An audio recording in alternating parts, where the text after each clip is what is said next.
José de Alencar é um dos mais importantes romancistas da literatura nacional.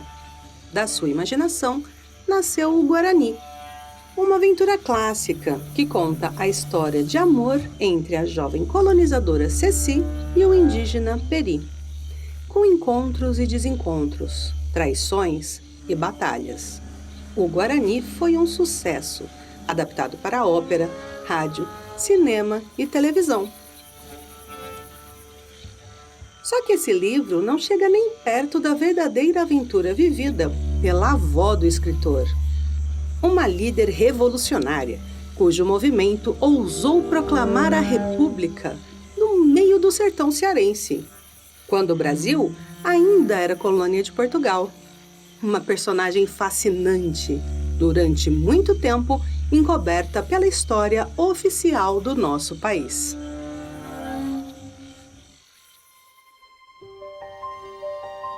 Olá, eu sou Sandra Miranda e esse é mais um episódio de Esquecidas, uma série original em áudio que traz a história de personagens fantásticas, mulheres à frente de seu tempo, que lutaram contra costumes e tradições, sempre a favor da liberdade, sua e da coletividade. Mulheres escondidas e desvalorizadas pela história. Bárbara de Alencar, a mãe da Revolução. Era 11 de fevereiro de 1760, Vila do Senhor Bom Jesus dos Aflitos de Exu, quando nasceu, na Fazenda Caiçara, a neta do português Leonel Alencar Rego. A menina foi batizada em homenagem a Santa Bárbara. Seu avô havia sido um bandeirante e estava entre os que fundaram a vila em 1709. Os Alencar se tornaram homens poderosos na região. Fizeram fortuna com a plantação e comércio da cana-de-açúcar e de algodão, e também com a criação de gado. Logo, a fama e o poder da família Alencar romperam os limites da cidade e de Pernambuco, tornando-se donos de muitas terras.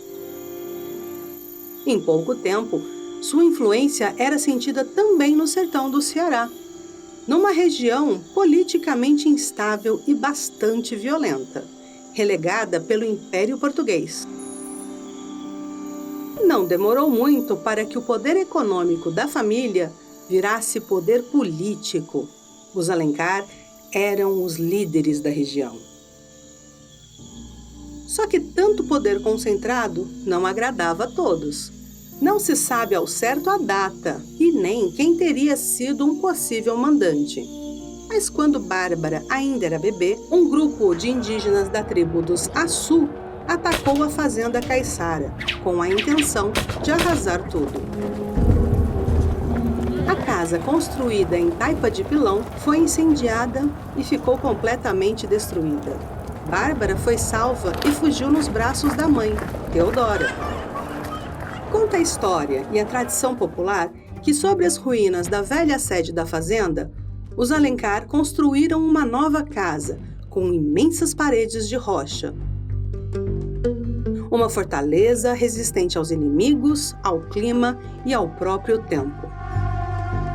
Essa passagem da vida de Bárbara de Alencar pode ter influenciado, e muito, um dos trechos mais conhecidos de O Guarani, quando guerreiros aimorés invadem a casa de Dom Antônio. Lendo ou não, o fato é que a Fazenda Caiçara se encontra em pé até os dias de hoje. E foi lá que nasceu, 152 anos depois de Bárbara, o segundo filho mais ilustre de Exu, o sanfoneiro Luiz Gonzaga, o rei do Baião.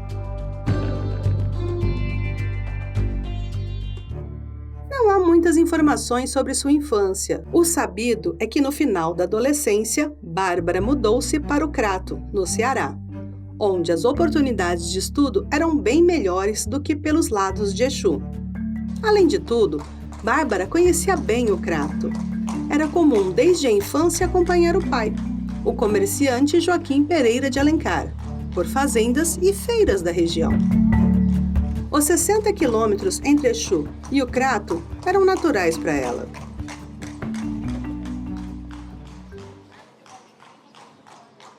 Aos 22 anos, em 1782, casou-se com o comerciante português José Gonçalves dos Santos, causando uma bela polêmica. Para começo de conversa, o casamento foi às escondidas, ao contrário da maioria dos matrimônios na época, arranjados pela família. Bárbara resolveu se casar porque gostava dele. Uma heresia! E como se não bastasse, José, comerciante de tecidos, perfumes e loções, era 30 anos mais velho do que ela.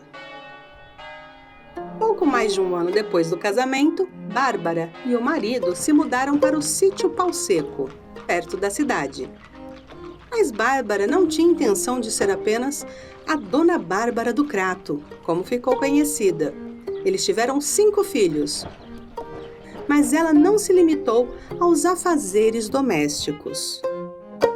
Muito a contragosto do marido, Bárbara de Alencar administrava no sítio um engenho, fabricando rapadura e cachaça, logo ganhando a preferência da região. Seu lado empreendedor não parou por aí. Tempos depois, montou uma pequena fábrica de panelas e tachos. Bárbara virou a grande empresária da família.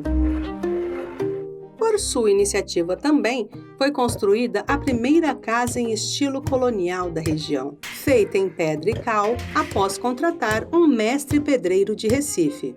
Seu poder era tanto que mandou construir a casa praticamente ao lado da igreja principal do Crato, um tremendo sinal de status no final do século XVIII. Cabe aqui uma nota. Bárbara de Alencar era uma mulher de seu tempo. Apesar de ter uma posição bastante progressista, não era abolicionista, e sim, tinha escravos em sua casa e em suas terras. Mas, segundo o que passou pela história, não era adepta de senzalas, e muito menos de castigos físicos. Alguns de seus escravizados a tratavam como madrinha, mas até aí, essa é outra história.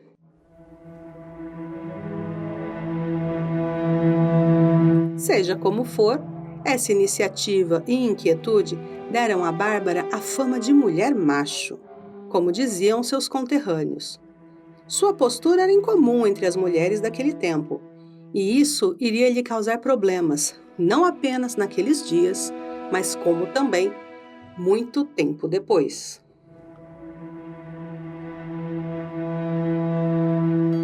Agora vamos dar uma pequena pausa na história de Bárbara de Alencar. Corta para a Europa. Junho de 1789. Revolução Francesa, queda da Bastilha. O povo derrubando a nobreza.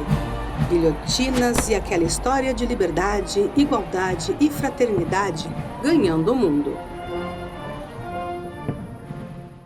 A gente sabe que naquele tempo as notícias demoravam para chegar, mas chegavam.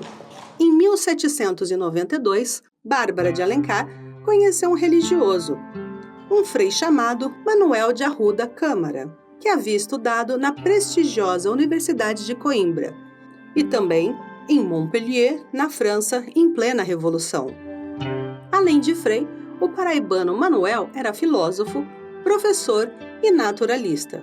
Suas conversas giravam em torno do mundo da botânica, mas logo evoluíram para as ideias de Montesquieu, Rousseau e Voltaire, nomes que influenciaram diretamente a Revolução Francesa e seus ideais republicanos. Não à toa, Frei Manuel foi, anos depois, fundador da primeira loja maçônica do país. Aquelas noções de democracia, de um Estado soberano e sem rei, abriram a cabeça e os horizontes de Bárbara. Quando soube que no Seminário Maior de Nossa Senhora da Graça, em Olinda, os padres não se limitavam a falar de religião, mas debater os ideais iluministas, tratou de matricular 2 de seus filhos, Carlos José e José Martiniano. Como Como a velha fazenda caiçara, esse seminário histórico, conhecido popularmente como Seminário de Olinda, ainda está de pé, testemunhando a história. A importância dos padres carmelitas que ali davam aulas foi tão grande que ele foi considerado a instituição mais inovadora do Brasil colônia. O ensino tinha em suas bases tanto o iluminismo quanto as teorias da maçonaria inglesa. Religiosos viajavam pelo interior das capitanias do Pernambuco e Ceará, levando as boas novas, a catequese e a democracia. Bárbara passou a devorar todo tipo de informação e leitura sobre o assunto, enquanto administrava a fazenda, os negócios e ainda cuidava da família. Em 1809, José Gonçalves, seu marido, morreu. Dali para frente, ela passou a exercer na teoria o que fazia na prática, ser uma líder regional. Seus negócios como dona da fazenda no Crato cresciam e Bárbara continuou estudando e conhecendo os ideais republicanos através das conversas e cartas com os padres do Seminário de Olinda e, claro, com seus filhos.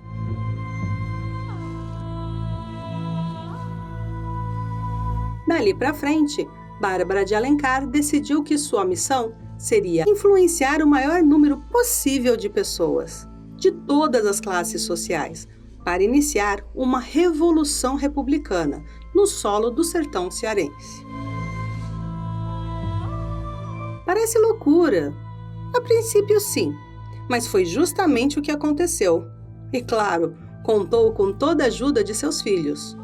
O poder da família Alencar, naquela altura, não se restringia só ao sul da capitania do Ceará, mas estendia seus braços até a região do Araripe, divisa com Pernambuco, e a atual Campos Sales, divisa com Piauí. Entre os mais pobres, as ideias de liberdade e uma vida mais justa surtiram efeito muito rápido. E nas classes mais altas, prejudicadas economicamente depois que Dom João VI instalou a sede do governo de Portugal, Brasil e Algarves, no Rio de Janeiro, em 1808. Foi só uma questão de tempo. A revolta era crescente, desde que os impostos cobrados pela coroa haviam aumentado em Pernambuco, para arcar com os custos da família real e do processo de transformação da cidade do Rio para os padrões europeus, além de financiar as complicadas batalhas na província cisplatina, atual Uruguai. Esse descontentamento armou a base do que seria conhecida como a Revolução Pernambucana, com o apoio da sociedade, do povo em geral e dos padres iluministas. Em 6 de março de 1817, estoura uma rebelião e a capitania de Pernambuco se torna uma república independente, inclusive com bandeira própria. Por sinal, a mesma que o Estado ostenta até hoje. A notícia chegou às páginas da Gazeta do Rio de Janeiro, jornal oficial do Reino de Portugal, no Brasil. Temos demorado por longo tempo o comunicar aos nossos leitores acerca da revolta de Pernambuco, não pelo horror que sentíamos ao referir semelhante acontecimento, ainda que bem desejaríamos não manchar com tal atrocidade as páginas da história portuguesa. Os chefes principais dos revoltosos se instalaram em governo provisório no dia 7 de março, e repartiram entre os soldados uma parte do dinheiro que acharam nos cofres públicos. É claro que uma informação dessas inflamou os ânimos lá pelos lados do Crato. Na manhã de 3 de maio, Bárbara de Alencar e seus filhos José Martiniano, Carlos José e Tristão Gonçalves de Alencar se dirigiram à igreja. Mal começou a missa de domingo, Martiniano interrompe o padre e pede a palavra. Sob aplausos, Martiniano, sua mãe e irmãos declaram a independência da República do Jasmim. Sim, um país novinho, independente de Portugal, bem no sul do atual Ceará. No dia seguinte, seguidos por uma multidão, cerca de 200 pessoas, Bárbara e seus filhos caminharam até a Casa de Câmara, onde destituíram os vereadores, juízes e escrivães. Os presos foram libertados e receberam armas para lutar contra os portugueses. E uma bandeira branca foi hasteada na praça como símbolo de liberdade. Naquela noite, Bárbara ofereceu um grande jantar em comemoração à proclamação da República do Jasmim, com a presença de seus filhos e de outros comandantes revolucionários, como o Padre Saldanha e o capitão-mor da Vila do Crato, José Pereira Filgueiras. Guarde bem esse nome. O capitão Filgueiras era um líder incontestável, e o movimento sabia muito bem disso. Tanto que José Martiniano lhe entregou uma carta dos líderes revoltosos de Pernambuco, clamando que se juntasse aos rebeldes, e a carta dizia assim: Capitão Filgueiras, quem é te demoras? Sei que não é o medo, pois ao teu grito milhares de pessoas se levantarão. Dava para perceber que Filgueiras era peça-chave nessa história, e sua lealdade indiscutível. A ideia era levar a República para muito além do Crato. O movimento virou um rastilho de pólvora. Na terça-feira, os revolucionários foram até o município vizinho, Jardim, e também declararam sua independência. Mas Bárbara e seus aliados queriam muito mais. Os cratenses planejaram a tomada da vila de Icó. O local era um ponto estratégico entre o Cariri, o Vale do Jaguaribe e o litoral, onde os produtos chegavam e saíam para toda a colônia. Tropas foram preparadas para o ataque. Depois da conquista de Icó, as tropas engrossaram fileiras, marchariam e tomariam Fortaleza. Tudo muito bonito, Pernambuco livre, Crato independente, os ventos da liberdade atravessando o sertão nordestino. Mas alguém se lembrou de perguntar ao rei o que ele achava disso?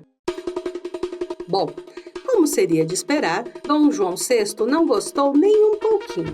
Foi logo mandando um exército de 8.000 homens marchar sobre Olinda e Recife, arrasando os ideais republicanos de Pernambuco e quem mais estivesse pela frente.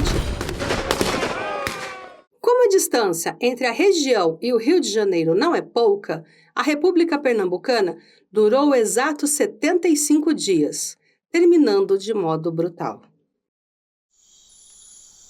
E a República do Jasmim e suas vizinhanças? Bom, não tiveram tanta sorte. Lembra do capitão Mor Filgueiras? Ele estava no comando das tropas que conquistariam Icó, mas sabe-se lá, Deus, por quê? No dia 11 de abril, 8 dias após a independência do Crato, resolveu virar a mesa e atacou a novíssima República. Todos os revolucionários receberam ordens de prisão, incluindo os filhos de Bárbara e, claro, ela própria. A repressão real terminou de modo terrível para os rebeldes. Foram cerca de 300 mortos em combate, 14 executados em praça pública e pelo menos 100 exilados. Mas onde estavam os líderes da revolta no Crato? Começava ali outra aventura. Bárbara de Alencar fugiu às pressas do sítio do Pau Seco e passou a se esconder na casa de conhecidos, que assumiam o risco de abrigar a líder foragida. Entre os que estenderam a mão, uma pessoa em especial teve papel crucial: Matilde Teles, amiga de Bárbara e mãe do capitão Joaquim Teles, juiz ordinário do Crato. Ela pediu ao filho que reunisse e destruísse todos os documentos que comprovariam a participação de Bárbara de Alencar na revolta. O filho obedeceu e queimou toda a papelada. Isso incluiu a ata de independência da República do Crato e todas as proclamações do governo revolucionário. Se isso evitou que Bárbara de Alencar recebesse a pena de morte por alta traição ao reino, também apagou quase todos os registros oficiais dessa passagem histórica, que ficou viva, em boa parte, apenas pela história oral. Reza a lenda que Bárbara fugia acompanhada de 2 escravos. Um deles, conhecido como Barnabé, teria decepado a própria língua para não dizer aos portugueses o paradeiro da fugitiva. E outra, que passou à história como Brasilina, teria ficado ao seu lado até o final. Porém, a ajuda de amigos e simpatizantes não foi suficiente para deter as tropas leais aos portugueses. Alguns dias se passaram e Bárbara finalmente foi detida, junto de seus filhos. E sim, houve uma marcha para a fortaleza, liderada pelo capitão Filgueiras, mas não como os revolucionários desejavam. Os prisioneiros acorrentados, entre eles Bárbara de Alencar, fizeram a pé os cerca de 500 quilômetros do Crato à fortaleza, onde foram jogados na prisão. Bárbara, na ocasião, tinha 57 anos. Na parte final do trajeto, foi montado um show para o público. Bárbara foi acorrentada ao lombo de um cavalo, usando vestes típicos de uma mulher escravizada. Era preciso que sua imagem, geralmente tão imponente e orgulhosa, se tornasse repugnante aos olhos do público em geral. Chegando na capital da província do Ceará, ela foi trancada em uma cela subterrânea do Forte de Nossa Senhora da Assunção. Não poderia ser em uma prisão qualquer, pois o governo português temia que Bárbara se tornasse um exemplo a ser seguido. E para isso, foi montada uma estratégia que seria revelada no ano seguinte. Bárbara teve todos os seus bens apreendidos. Na prisão, foi submetida a torturas para que denunciasse os outros membros do movimento. As celas da Fortaleza de Assunção não primavam pela higiene. Os prisioneiros eram reunidos juntos de suas próprias fezes e tinham a nada agradável companhia de piolhos, pulgas e, claro, ratos. A alimentação também não ficava muito longe. Geralmente, a proteína era composta de vísceras mal cozidas, sem tempero, com um pouquinho de farinha. Ah, e claro, sem pratos. A refeição, se é que podia ser chamada desse modo, era ofertada no mesmo coxo onde os porcos se alimentavam.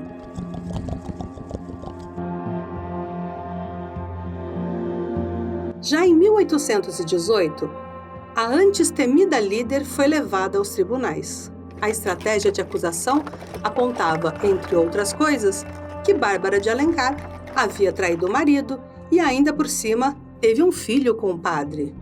Ela não poderia servir de exemplo para as outras mulheres, que, obviamente, não poderiam ter aspirações políticas e que, na verdade, não tinha coisa nenhuma de ideias republicanas. O que ela queria mesmo era ser rainha. Dá para perceber que essa coisa de fake news vem de longe, e de muito longe. Por falta de provas, obra da amiga Matilde, Bárbara escapou da execução, mas foi condenada a passar seus dias atrás das grades. Num plano criado para desestimular a causa republicana, Bárbara de Alencar foi transferida repetidamente de uma prisão para outra, sempre chamando muita atenção do público, num espetáculo orquestrado pelas forças portuguesas. De Fortaleza foi para Recife, de Recife para Salvador, um verdadeiro tour pelo Nordeste da colônia, para que ninguém mais ousasse desafiar o Reino de Portugal. Lá do outro lado do Atlântico, os ânimos também não andavam muito tranquilos. Lembra que Dom João VI governava o Reino de Portugal do lado de cá, desde 1808, quando veio para o Rio de Janeiro, fugindo de Napoleão. Naquela altura, o imperador francês já havia sido deposto há quase 5 anos, Mas o rei português ainda não havia se animado a pegar o caminho de volta. Em agosto de 1820, ocorre a Rebelião Liberal do Porto. Exigiam que Dom João fizesse as malas rapidinho e voltasse para Lisboa, e que o Brasil voltasse a ser uma colônia e nada mais. Chega desse negócio de Reino Unido. Esse movimento acabaria desembocando na independência do nosso país. Mas aí já é outra história. O fato é que, para acalmar um pouco o povo, Dom João deu a ordem de libertar presos políticos do lado de lá e do lado de cá.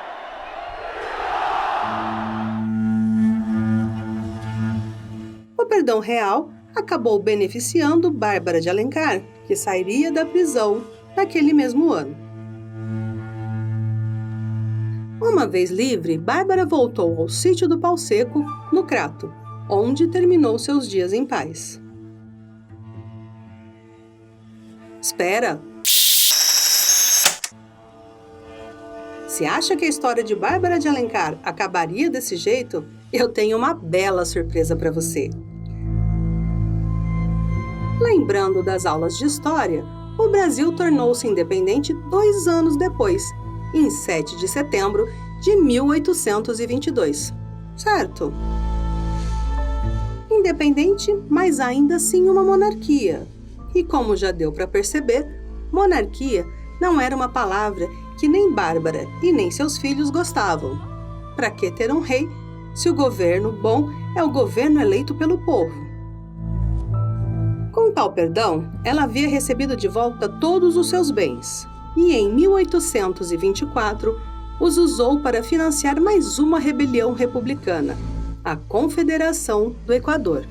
O movimento, liderado pelo republicano Frei Caneca, começou de novo em Pernambuco, logo se espalhando para agora províncias do Rio Grande do Norte, Paraíba e Ceará. Começou como uma crítica contra os altos impostos. Dessa vez, os rebeldes não queriam perder tempo nem estavam dispostos a negociar nada. De cara, aboliram a escravidão nesses territórios e implantaram um governo republicano. Mas, já que os rebeldes não estavam abertos ao velho e bom diálogo, Dom Pedro resolveu responder na mesma moeda: diplomacia zero. Pediu um empréstimo à Inglaterra e contratou alguns dos melhores comandantes militares da época, como o almirante Thomas Cochrane, que você já conheceu aqui no episódio sobre Maria Filipa. Ele mesmo, o comandante da esquadra mais ousado que navegava naqueles dias. Os rebeldes foram rechaçados com violência, seus líderes foram presos e muitos executados, como o próprio Frei Caneca e os filhos de Bárbara, Carlos José dos Santos e Tristão Gonçalves. Todos com requintes de crueldade para servir de vez como exemplo a quem estivesse animado com ideais republicanos. Isso não surtiria efeito por muito tempo, mas é assunto para outro momento. Bárbara de Alencar, mais uma vez, escapou por pouco e se escondeu na Fazenda Touro, na divisa das províncias do Ceará com Piauí. A situação não estava fácil. Ela foi jurada de morte pelo coronel Pinto Madeira. Você pode imaginar que o coronel fosse um monarquista e ferrenho opositor das ideias republicanas. Mas, na verdade, era mais um querendo a independência da região, mas do seu jeito. Resumindo, inimigos políticos. O coronel não teve a mesma sorte de Bárbara, sendo executado pelo Império em 1832. Com o caminho livre, Bárbara resolveu voltar ao Crato para ser madrinha de casamento de sua sobrinha. Infelizmente, nunca chegou lá. Já bastante debilitada, parou no caminho para descansar na casa de outro sobrinho, na atual cidade de Fronteiras, no Piauí. Lá, fechou os olhos pela última vez. aos 72 anos de idade, no dia 18 de agosto de 1832.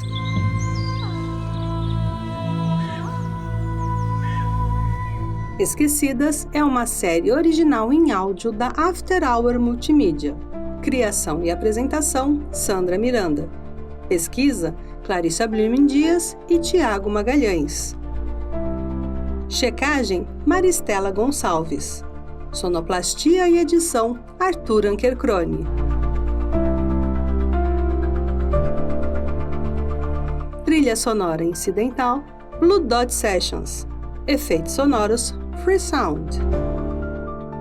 O texto foi baseado em livros e reportagens da BBC Brasil, portal As Minas na História, Empresa Brasileira de Comunicação, Caetano Ximenes Aragão, Antônia Pellegrino, Sesc São Paulo, Revista do Centro de Pesquisa e Formação, entre outros.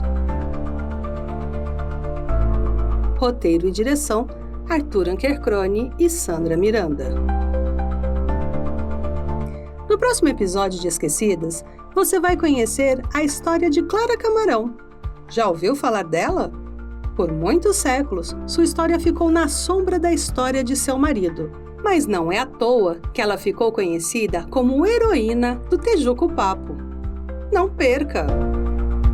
Se você conhece a história de alguém que fez a diferença na luta pela igualdade, pela liberdade e diversidade, me fala, mande sua mensagem para esquecidaspodcast@gmail.com ou pelos comentários do Spotify.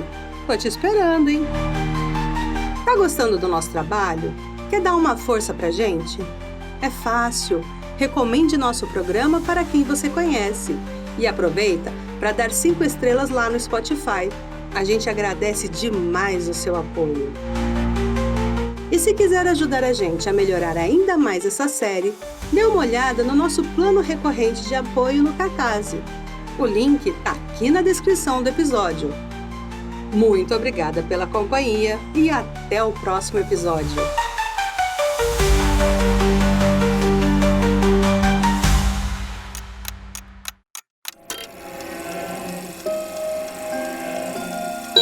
After Hour Multimídia.